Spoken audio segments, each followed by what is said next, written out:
Coming up on today's episode of the All Aboard Podcast, Phil talks about being a rail fan in New Jersey in the 1980s, 1990s, and early 2000s. Have your tickets out of the envelope. All aboard, please.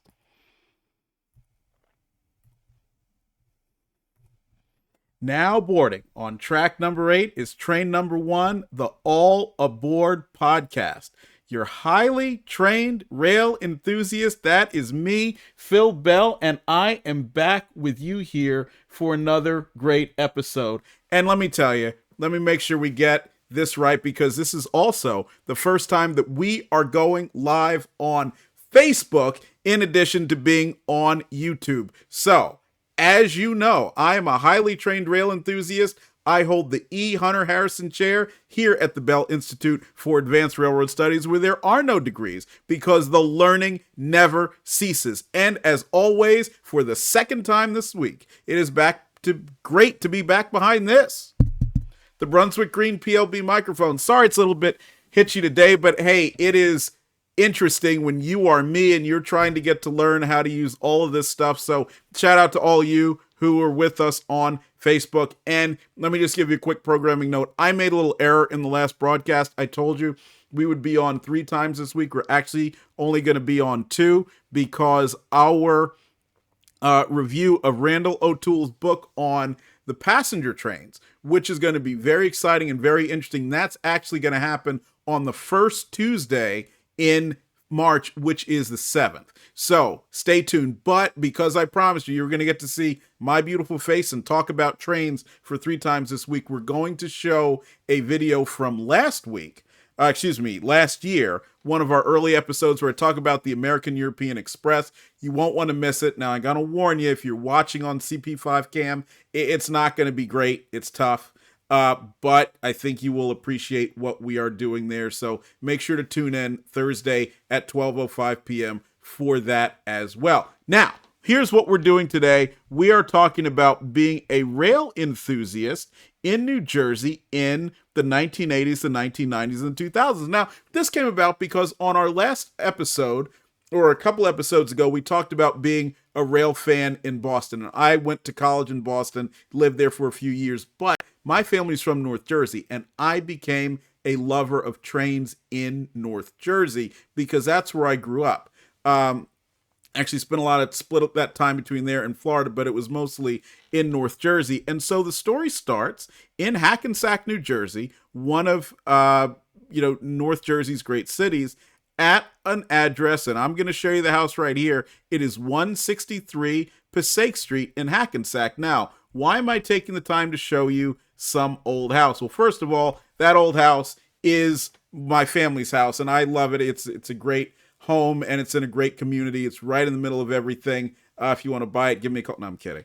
The story goes that I would cry my head off when I was living at this house.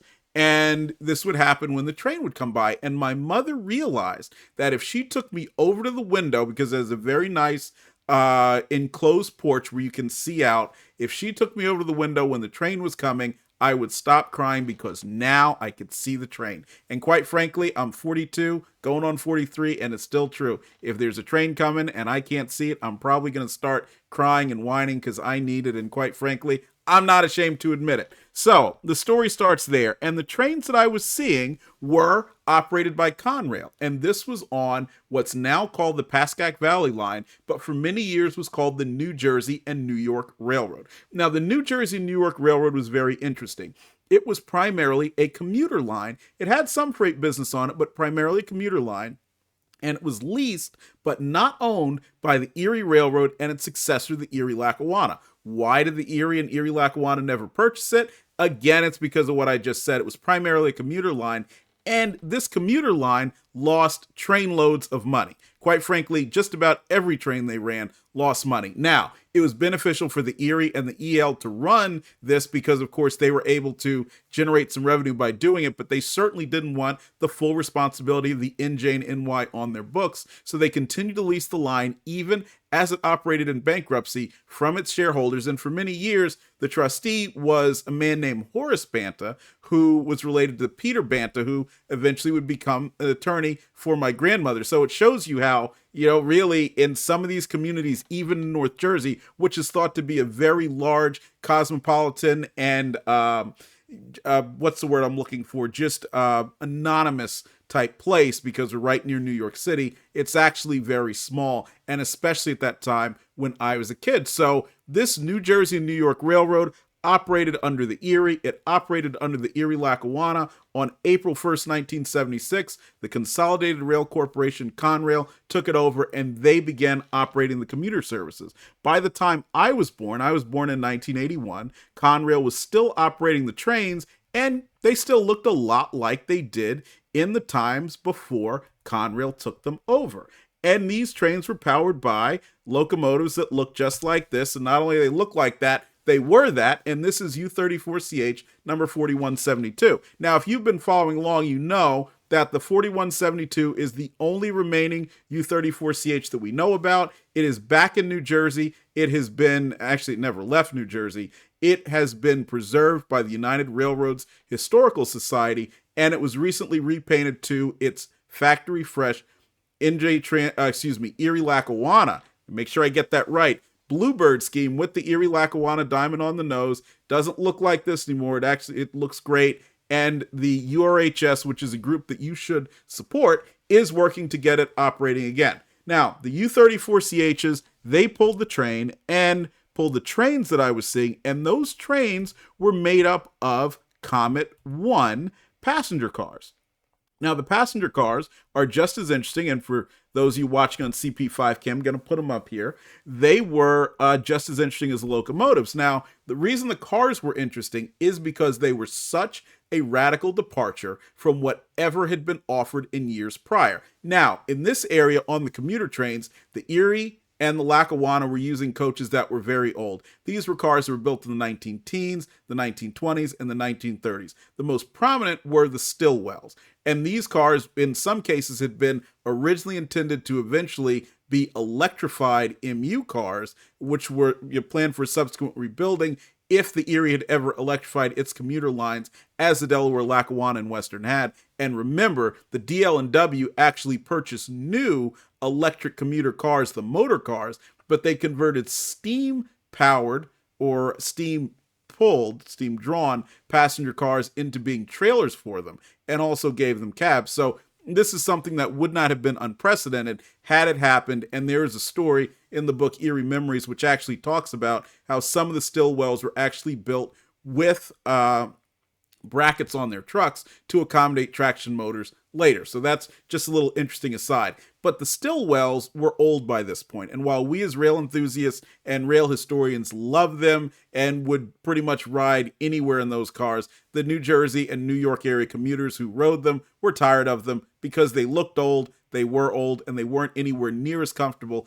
as something that was new like this. These cars, built by Pullman Standard, were air conditioned, they were comfortable, had new seats, although they had 3-2 seating in them, and they were bright. And as we were very much into the jet age, this was a great way where the railroad could put its best foot forward. Now, what's interesting about this, though, is neither these cars nor the locomotives were paid for by the Erie-Lackawanna Railroad, and most certainly not Conrail. These were actually funded by originally the New Jersey Department of Highways, later the New Jersey Department of Transportation. This stems from what was happening in the 1960s when passenger trains and commuter trains in particular had long ceased to be profit centers. And in the case of two key North Jersey railroads, and in this case we're talking about the Erie-Lackawanna and also the Jersey Central, they had lost so much money. These trains were very much imperiling the survival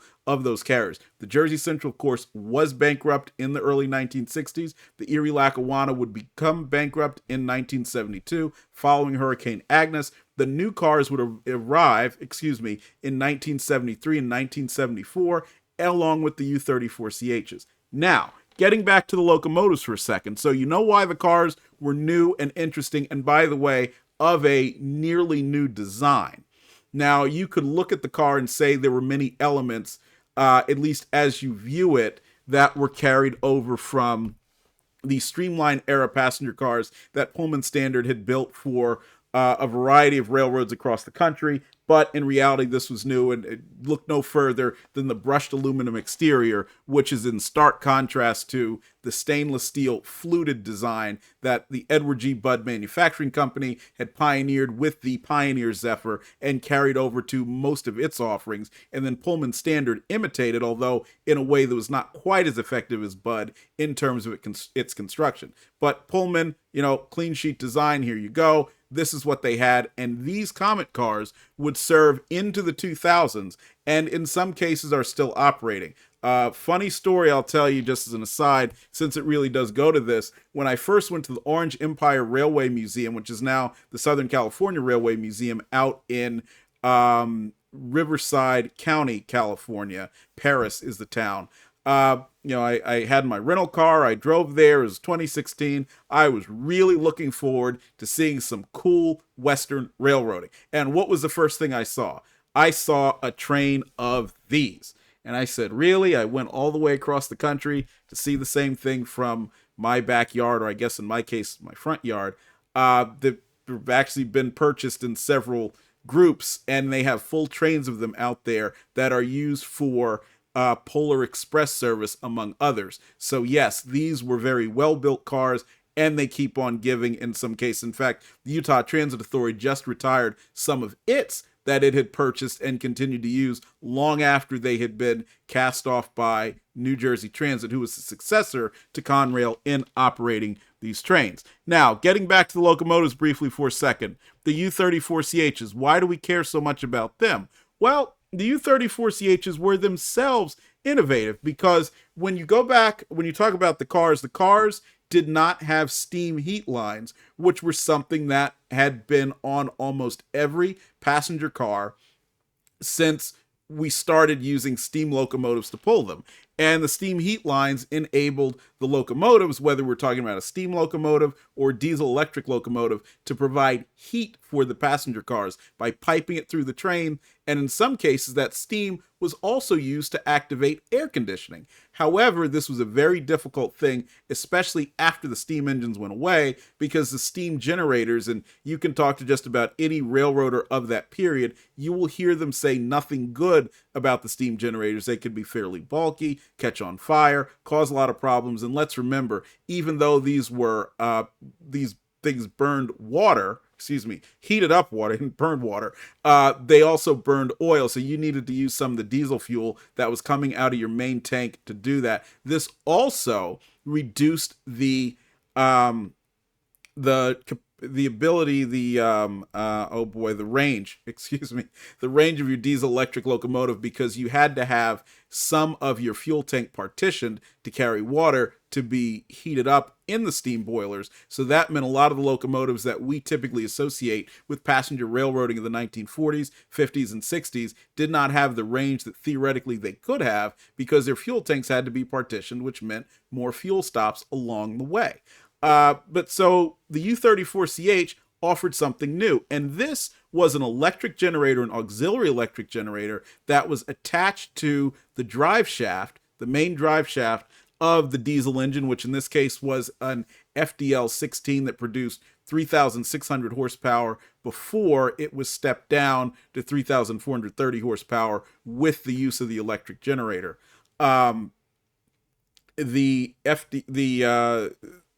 electric generator allowed the cars to be fully powered by electricity and did not require the use of individual electric generators on the axles of the cars, which again was also a very expensive thing to maintain. And it also meant the batteries had to be in good shape under each car because the electric generator actually charged the batteries, and then the batteries powered the lights, in some cases the heat, air conditioning, depending on the car, everything that was inside the car. So this reduced costs substantially. The other thing this did was introduce what we call push-pull service to the Erie-Lackawanna commuter service in northern New Jersey. Up until that point, the trains would come in with the locomotive on the front end, and then the trains would have to be moved out so that they could be turned around. Now, in general, this would probably mean, because a lot of these cars had walkover seats, that you could just simply push them the other way so that you'd be facing the correct direction when you're going out. but that also meant the locomotive, if it was an E unit or an F unit in some cases, or even a PA, had to be removed from the train and turned around so it's facing the right direction. Because while those technically could operate, um, uh, with the rear end forward, they're very dangerous to do so because the engineer has no way to see. And so that is certainly a practice that was not done for any length of time except on the occasional switching move, but certainly not in mainline passenger or freight service. So having a car at the other end of the train where the operator's cab was located, and you use the same 27 pin MU hoses going through each car to the locomotive, allows the car at the end with the operator's cab to act as if it is a locomotive and control the engine from the other side. This meant that when a train would arrive at Hoboken, which is where the Pascack Valley Line, New Jersey, New York commuter trains terminated on their eastern end of the run, that meant that all the engineer had to do was get out and then go to the other end of the train, and whether it's a locomotive or a cab car, which is what we call it, on that end, then they just have to get in, do a brake test, and then they can go operate from that direction. Now, in practice, the way this is, the locomotive was placed on the west end of trains, which was designed to have as few locomotives as possible at the end of the platforms, the inside of the platforms at Hoboken, which lowered the noise level in the Hoboken terminal. If you've ever been there, you can see why that would be an issue. And so the locomotives were on the west end of the train, the cab cars were on the east end of the train, and they would run cab car first into Hoboken from Hackensack, or through Hackensack, where I was seeing them, right on in, and then when they get to Hoboken, change ins and go out. Now, the state of New Jersey paid for these because the railroads needed to be subsidized in order to continue their operation, since they weren't going to be able to do it on their own. This is also one of the big reasons why, rather than being painted in the gray, maroon, and yellow that the Erie Lackawanna is best known for, these were painted in this scheme, which has been affectionately known as the Bluebird scheme, and also included NJDOT logos on them in addition to their Erie Lackawanna logos. And this is pretty much what I saw as a baby, as I am being held up to that window by my mother, because Conrail repainted very few of the locomotives in their scheme. There was notably one of the U-34CHs was repainted in a bicentennial scheme with Conrail markings in 1976. But for the most part, they soldiered on until 1983, when Conrail ceded the operation of all of its remaining commuter services to state or regional authorities. In this case, it meant New Jersey Transit in the state of New Jersey and what is now Metro North Commuter Railroad, or Metro North Railroad, in the state of New York. In practice today, all of the services which Metro North calls west of Hudson, which for their part is the service between Suffern and Port Jervis, that is operated by New Jersey Transit under contract to them. In some instances, there are maintenance responsibilities and otherwise that they have, but all of those services, as well as the portion between the state line, New Jersey, New York state line on the Pascack Valley line, and Spring Valley, New York on the route that we were just speaking of, where I saw my first trains, that, while it is in the state of New Jersey, is also New York, is also considered part of New Jersey Transit's operations in every sense of the word, although the stations are, of course, marked for Metro North in that state. Now, as Conrail ceded operation of the commuter services and also ownership of the lines, by the way, to these authorities, and that includes the Main Line and Bergen County Line, as well as the Morse and Essex, Gladstone Branch, Greenwood Lake Boonton Line, and of course the Pascack Valley Line, former New Jersey, New York, that we've been speaking of. All that came under the ownership of either New Jersey Transit or Metro North, except, and still to this day, it does not include the portions in New York State, which is the Graham Line, now where trains operate, and the former Main Line, where they did until 1984. Those portions are now under the ownership of Norfolk Southern as successor to Conrail, and have been leased to Metro North and operated by New Jersey Transit. So that shows even now, this still continues to be something where the ownership is much less than straightforward. Now, this change was part of the ultimate goal of Conrail, which was to make it a freight-only railroad, so it gradually got out of all of its commuter services.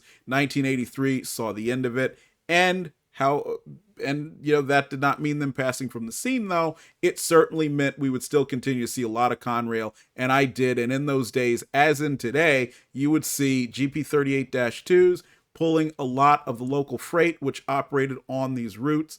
Conrail practice tended to have two of them on the Pascack Valley line, one on each end of the train, because in those days, the PVL did not have very many passing sidings, and it was largely single track, which is also why much of the passenger operation was confined to weekday rush hour only. So you weren't seeing weekend service. Unlike now, you couldn't just hop on and say, yep, we're going to go to New York and see a show. And that was one of the reasons why, as a kid, most of the time I went to New York, which would be on a Saturday when my aunt or my mother was off of work, we would take the bus because there was no train service to be had. Now, as the 1980s became the 1990s, I finally said, I've got to do some serious rail fanning on my own. And that's because I'd been spending years going to the Johnson Free Public Library in Hackensack, New Jersey, and looking at other people's pictures of trains in Trains magazine, which I would read in the basement there. And by the way, if you ever have the opportunity, I know there's a lot of people that say they're getting rid of their Trains magazines and their paper magazines and they're okay to read it online. No. Get yourself as many of the 1960s, 70s, and early 1980s trains as you possibly can from the time when David P. Morgan was editor. So much of my love of trains and knowledge of trains and drive to pretty much do what you see here and even more came from learning from David P. Morgan and the great writers that he had on the staff in that era. You didn't just get, short articles or something that might be a teaser that could convince you to go buy some other book and read more. You got a true master's class in railroading with every issue. And I was very lucky that the Johnson Free Public Library in Hackensack had almost a decade's worth of Trains magazine. And until I got into college, I would spend large portions of my summer going there and reading these same magazines over and over and over again. And this wasn't because I was an idiot. It's because they had so much there that you could have read it 10 times, and then on the 11th time, you would find even more information. And in particular, it talked a lot about railroading in the northeastern United States, which is where I was spending a lot of my time living, and was probably the most interesting in the entire country because of the bankruptcies that had taken place and all of the reorganization efforts, which of course led to Conrail, but also led to the creation and growth of regional railroads, such as the New York Susquehanna and Western, and a variety of short lines that to this day are still continuing to prosper. So that was a great, again, masterclass helping you understand what it is you were looking at or what led to what you were looking at as I was there in the late 80s and into the early 90s. But in the early 1990s, I said, okay, I'm going to continue to look at other people's pictures of trains, but I'm going to go out and take my own. So I went out and I got my Aunt Phyllis's Olympus camera, which, by the way, she was not terribly happy for me to do. She wanted me to have my own camera, and eventually she did break down and give me one, so I would stop bothering her and using hers. But I went out and I was able to document some of the transition era between the U34CHs that we talked about earlier and the GP40Ps, that a GP40P variants that New Jersey Transit purchased. And what you see right here is a GP40PH-2B, number 4213, which I photographed in Hoboken back in 2021. Now, the GP40PH-2Bs were the third different grouping of GP40, or excuse me, the fourth different grouping of GP40 that New Jersey Transit would acquire during this period. The first came from Morrison Knudsen, and these were, and let's make sure you get a good picture of this, because these are by far the most interesting looking, and they're the GP40 FH-2s. These had a full width back, replacing the long hood. That's the best way I can say it. Back half of the unit, and a regular narrow cab on the front. So these were built from New York Central, Rock Island, and I believe some of CSX Heritage, straight GP40s that were given this, and they were also extended to include an HEP generator. So we talked about the HEP generator that was using shaft-driven HEP, that was provided by shaft-driven HEP on the U34CH. Well, on the GP40 FH-2, as well as New Jersey Transit's other GP40 variants, the HEP was provided by a separate, smaller diesel engine that was located in the rear of the locomotive with an electric generator to provide that 480-volt HEP. So this meant that the main diesel engine did not have to run at a higher throttle level at all times in order to provide HEP, because remember, this must be provided at 60 hertz, which means 60 cycles per second. And the reason for that is all of our appliances, everything that we have in our homes, if you're in the United States, light bulbs and so forth, operate at 60 hertz. Now, if you're able to have 60 hertz in a passenger car, that means that a lot of the things such as light bulbs can be commercially sourced, and that lowers the cost. It means you don't have to have something special, which of course if you did, it would drive the cost up and mean that you had to stockpile it for when something breaks. But you think about fluorescent lights. Well, as long as a fluorescent light is a size that could be purchased at a hardware store, if you run out of them, go down to the hardware store like Rickel, which is one of the big hardware stores we had at the time, go get one, put it in and replace it. Now, of course, it wasn't quite done that way because these companies, including New Jersey Transit, have pretty in-depth supply chains, but you do see what can happen in a pinch and why overall it is cheaper to do it that way.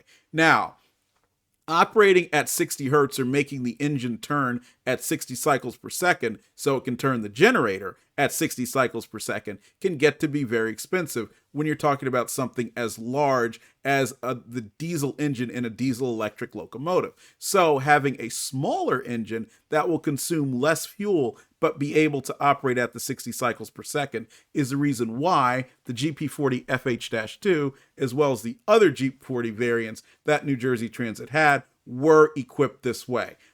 These engines were, of course, nicknamed by some as heffalumps, and they were probably the most famously used on Iowa Pacific in the 2010s when Iowa Pacific took over operation of the Hoosier State from Amtrak, although Amtrak continued to provide the crews in something that we are going to discuss much more in depth in another episode. Unfortunately, the locomotives that Iowa Pacific used were in bad shape because they had been damaged in Hurricane Sandy. They had not been fully repaired, and so therefore they had a variety of road failures, which is one of the things that helped contribute to Iowa Pacific's failure. Although back when they were in New Jersey, they were one of the most interesting things to see on the rails, and some continue to be operated by Metro North. This one here, the 4902, being one that was rebuilt again, and this photo was taken in 2018 at Ridgewood, and the train is proceeding eastbound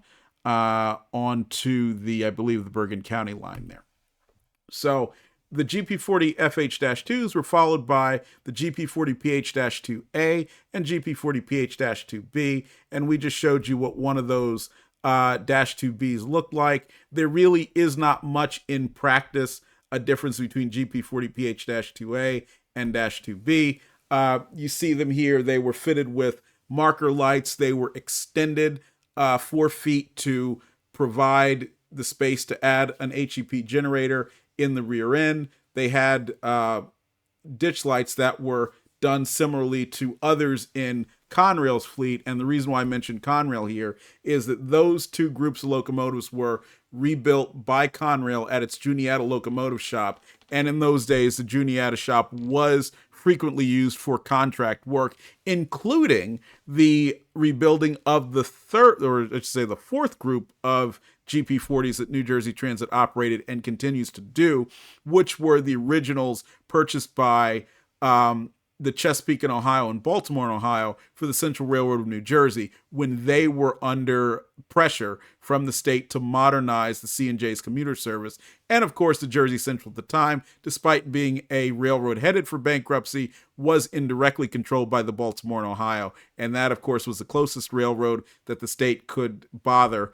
I say that jokingly, but bother, that may have had access to some money. And of course, the money they had access to was the Chesapeake and Ohio's money. And we'll get into more of the discussion of the Chessie system and how they came to really be involved in New Jersey railroading in a future episode. So I saw with my camera, with my aunt's camera, her Olympus, this change as you went from the U34CH to the Jeeps, and they were a lot of fun to watch during the time. And I remember whenever I would hear a horn, if it was summer vacation, I would leave wherever I was, unless that was at the library reading about train books, grab the camera and run down to take pictures of these commuter trains. And to this day, I do not understand how I never got hit by a car or tripped and fell or anything. God must have been with me, because I did it. It was a lot of fun. And if I wanted to go someplace where I couldn't exactly run to, then I'd get on my bike and start riding. Now, as time went on, this was pretty good, but I was not satisfied, because you can't just be satisfied taking pictures of the same trains over and over again. So one day my mother and I were out rail fanning. I dragged her, which was funny because she was driving the car, but I was doing the dragging. And we talked to some Conrail police officers, and they suggested that we go to Ridgefield Park, New Jersey. And that's where you see CP5 Cam come from, Ridgefield Park, which is better known as CP5, Control Point 5, on the River Line. And this is one of my favorite pictures there. You see a Conrail SD40-2 leading a C40-8W on a westbound train on the River Line. To the left, to the right, you see a bridge. That is the New York Susquehanna and Western. And this area was probably New Jersey's best railfan spot of all. Not only because you had two railroads that were competing fiercely to move some of the hottest traffic in the entire country. And what we're talking about here, of course, is intermodal. And this is both TOFC, trailer on flat car, and COFC, container on flat car. Although in the case of the Susquehanna, primarily container on flat car. You had this fierce competition to move that traffic. And that was the newest growth area for every railroad in the entire country. And we got to see it firsthand. And when I say we, I don't just mean me and other rail enthusiasts, which included my mother, who is not a rail enthusiast, but she had the misfortune of being related to me and getting dragged there. It included rail employees who basically would get done doing their job, whether it was operating trains, working in mechanical or otherwise, and then they would come over to CP5 to watch trains. And I learned so much from them. Listening to the way they talked about doing their job, listening to the way they talked about the other people, the people who were leading the company and otherwise, it gave you a true understanding of what the railroad is like, because you can listen to someone like me, and I encourage you to do that every day of the week. You can read a lot of books, you can read a lot of magazines, but that is incomplete until you are talking to people who are actually doing the job. And it was one of my favorite things to go and listen and kind of keep my mouth shut, which is really tough for me to do. But listening to them talk about the easy parts, the tough parts, the fun parts, the difficult parts, gave me a lot. And it's an experience I'll never forget. In fact, one of the things that we did at CP5 on Fridays, there was a guy that worked for Conrail, and many of you in the Northeast know him because he's a prolific videographer. And he would bring his TV, which plugged into the cigarette lighter. And yes, for you younger folks, we did in fact have cigarette lighters in our cars, plugged in there. And he would put on videos, VHS videos, of where he had traveled across the country to railfan.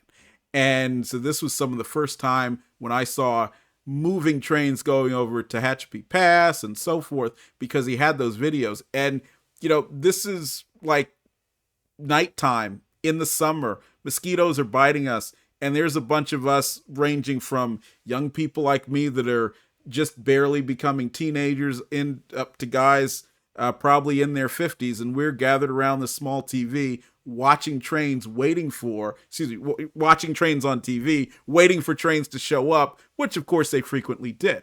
Now, one of the, of course, going back to Conrail at CP5. So CP5 was on the River Line, and the River Line was a key artery on Conrail's New York area to Chicago main line. So a lot of your trains, such as OISE, Oak Island to Selkirk, which was more of a peddler freight, to TVLA, which is the famous New York area, Chicago, Los Angeles train that operated in conjunction with the Santa Fe and carried trailer on flat car, top seat traffic across the country. You would see these trains come through. So although it could be hit or miss at times, it was a very busy main, and you saw just about everything Conrail had to offer.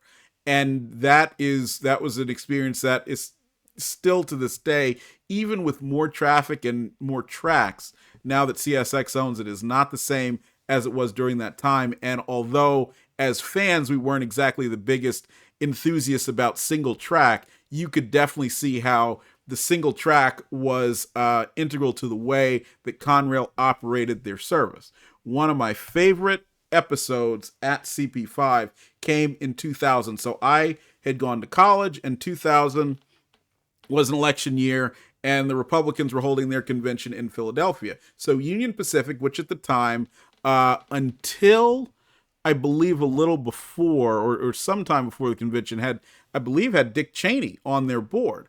They ran a executive train to the Republican National Convention, and this train came through North Jersey. And when I found out it was coming through, I was going to see this train. Now, unfortunately, I didn't have my camera. I didn't have my camera because my aunt wouldn't let me use hers anymore, and she'd give me an SLR, which I didn't know how to use. So I just said, I'm going to watch this train literally with my own eyes. So my grandmother and I, she wanted to come with me.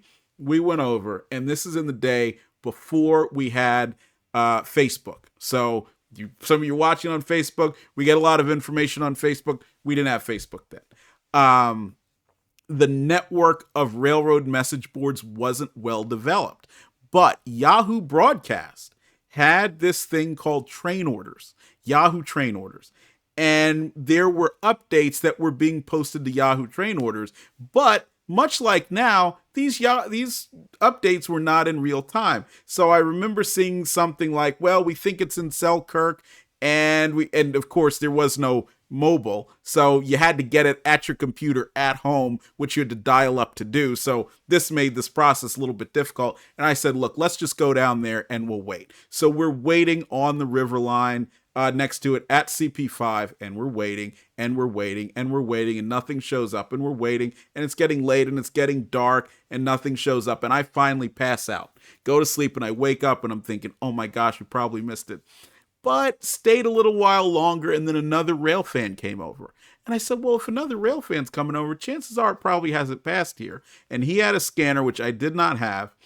And I remember them saying, coming over the scanner, hey, have your best smile on. And we thought, okay, this is it. Well, it turned out that was a couple of BNSF SD75s pulling these brand new auto racks that were loaded, and these were the articulated, almost fully enclosed auto racks. And we're not here for that. We don't care. Of course, now we would spend umpteen amounts of film, in my case, and memory cards and other people's, to see that train again, because almost all of that, the racks and the locomotives, have kind of passed from the scene.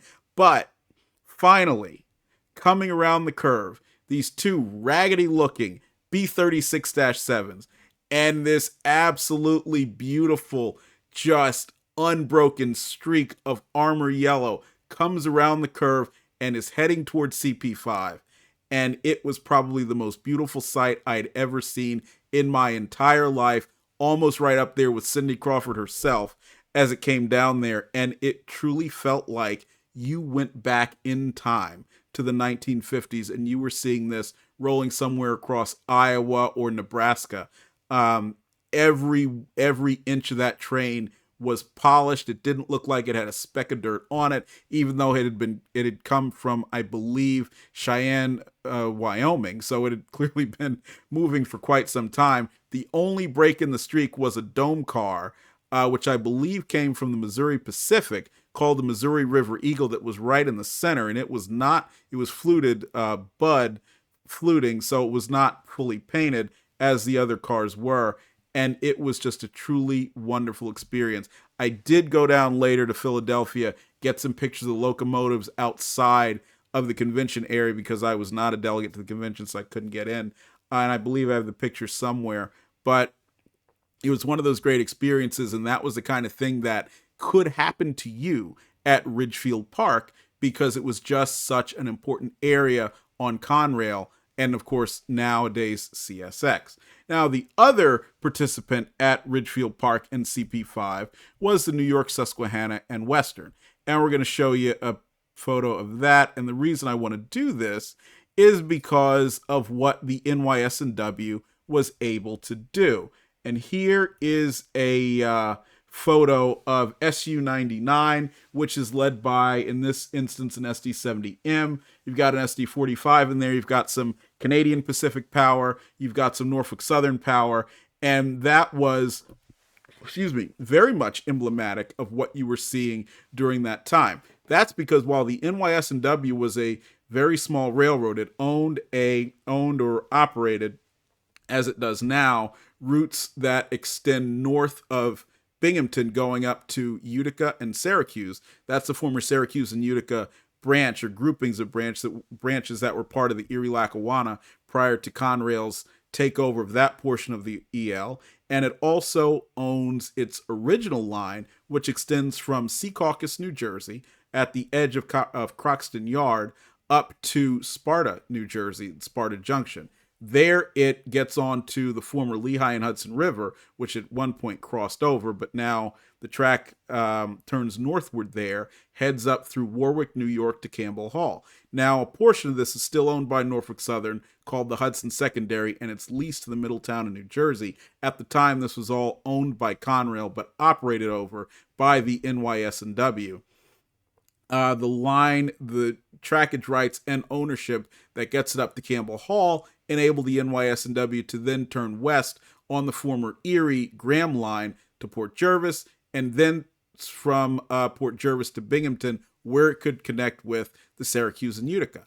Also, in Binghamton, it was able to connect with the Delaware and Hudson, and that would play an important role in what happened to the NYS&W in the 1980s and the 1990s. You see, as we talked about before, both CSX and Norfolk Southern were eager to get access to the New York market, which was dominated by Conrail. In fact, the NYS&W was one of the few railroads that was not Conrail that was operating in the New York area. And this is a result of the federal government deciding that it would merge as much as it could of the pre-Conrail bankrupt railroads into one, which is Conrail. And of course, we'll also, in the future episode, go into much more detail about the creation of Conrail, the process, and so on. But suffice it to say, Conrail was there. Conrail had a near monopoly on America's largest consumer market, and that meant that CSX and Norfolk Southern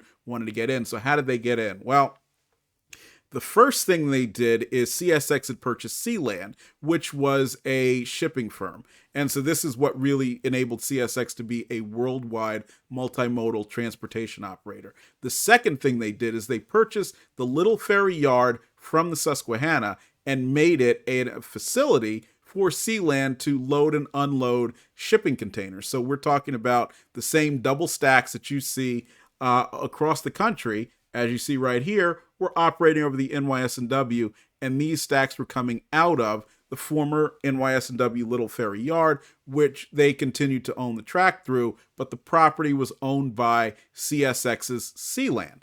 The next thing they did is CSX and Norfolk Southern worked together to operate this train west of Buffalo. Because remember, at Buffalo, Norfolk Southern by this point came in and met the NYS&W. CSX also did go there, although they eventually sold their track to the Buffalo and Pittsburgh, which is part of Genesee and Wyoming.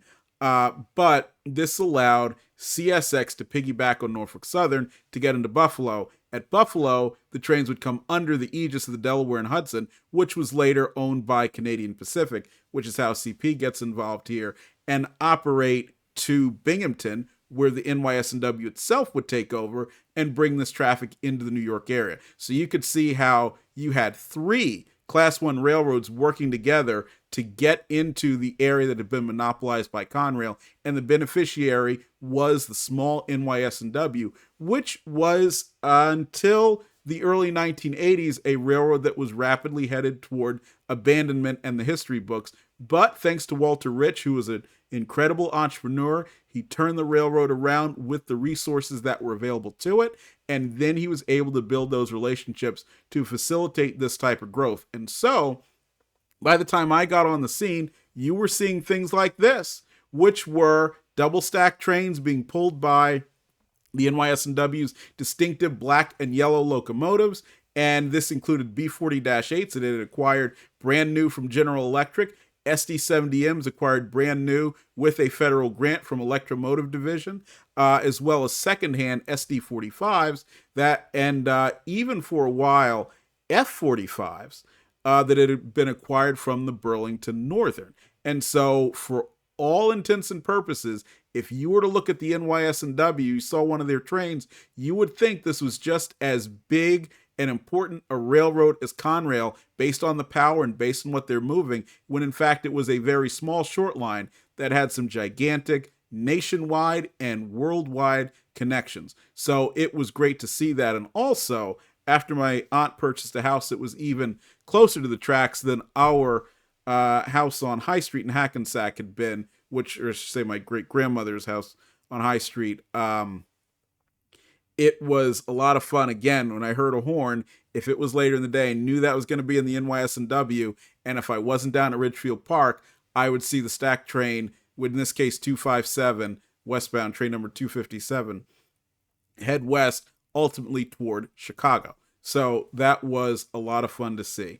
And then just a few odds and ends as we end the broadcast here. Spent a lot of time going down to the Hoboken Terminal. The thumbnail we have for today's episode is actually when I went to the Hoboken Terminal one day, and one of the employees saw me taking pictures and said, "Hey, want to get up in the cab?" And I said, "Absolutely." So I went up in the cab of U34CH number 4176, got my picture taken there, got to blow the horn. It was a lot of fun. And then, sadly, the 4176 was one of the group that was sold to Mexico, and sadly went there and it never came back to Alstom, of all companies. There were some rumors that they were subsequently rebuilt and sent further to South America, and it would have been nice to see a second one of these preserved. But, as I said at the top of the show, the United Railroads Historical Society is doing a great job with number 4172. It's been renumbered back to its Erie-Lackawanna number in its Erie-Lackawanna paint scheme. And if you have some extra cash, please go to the URHS site, give it to them, help them to now get it mechanically operable, because it'd be great to hear that chugging sound of the FDL prime mover reverberating off the houses and buildings and so forth in North Jersey once again. And I will conclude with this, which is the Whippany Railway Museum in Whippany. It is a great place to go and see railroad history of New Jersey. What's unique about Whippany that you won't see at every other museum or all other museums is that they are also on a private car track, where the Morristown and Erie, which owns the line that goes through there, routinely parks private cars, private varnish, which is to say private passenger cars, there, so that people who own them can have easy access to New York City. So this means you'll see a lot of very interesting private cars that normally you only see on the back of an Amtrak train.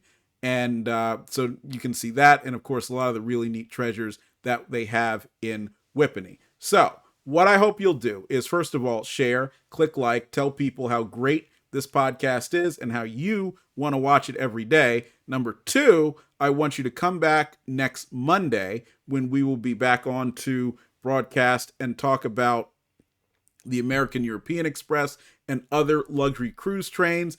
And of course, as I mentioned at the top of the show, we will have a bonus episode for you on Thursday where we're going to talk about, one of our early episodes from the vault. So I'm sorry, I'm apologizing right now for the quality of that video, but I want to thank you. We'll see you down the main line. And as always, thank you for choosing the All Aboard podcast.